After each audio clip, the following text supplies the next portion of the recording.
The research, which was conducted between August and September this year, showed that vigilante groups affiliated to the two main political parties are growing across the country.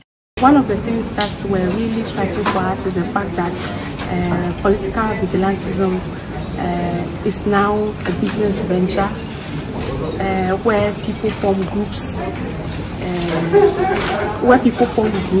and then offer their services to the highest bidder.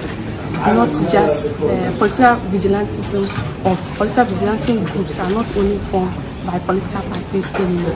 They are either formed as social groups or as a business venture. All the groups that we had, they were affiliated to the NUC and the MPP. So we have groups one group in Yendi, then we had some groups in Bogatanga, some in Asawasi, and also one in Akron. An interesting revelation of the reports is the fact that women are increasingly being used as instruments of chaos. We were also surprised about the fact that beyond what women do, what we all know, that women support, women are used as peace ambassadors, they nurse the wounds of men which have been shot during violence and the rest. Women are now instigators of electoral violence, and also they are enablers and also informants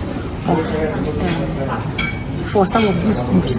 The forum had in attendance members across the political divide, including Chairperson of Parliament's Defence and Interior Committee, Seth Achampong, who charged the relevant security agencies to be forthright in cracking the whip on vigilantism. Whoever will christen or call vigilante is a Ghanaian. And so one's misconduct or one's misbehavior or one's activity, when it is described as a vigilante, we certainly have a relationship.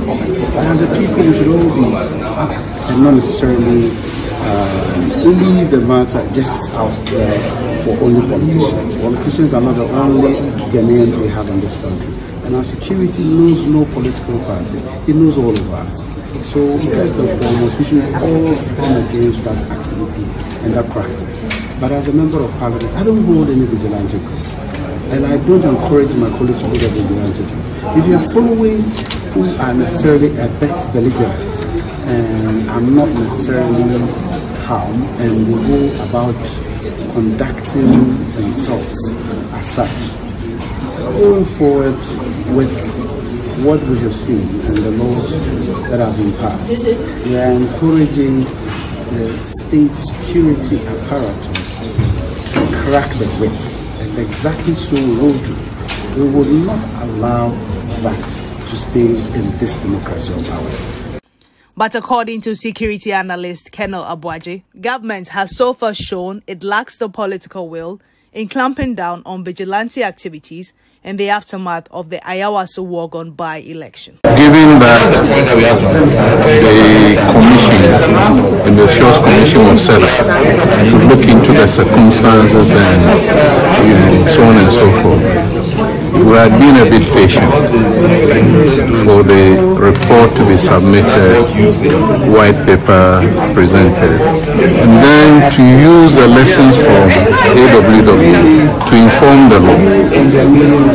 Right now, let's say there's a disconnect.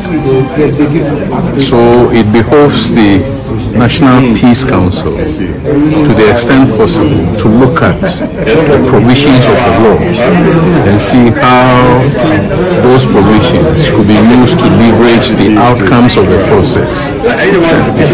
Maybe both ways we may get to the same objective, but that process is not going to be very easy, because on the one hand, one of the actors, let's say the state, thinks that I fulfilled my responsibility, I passed the law.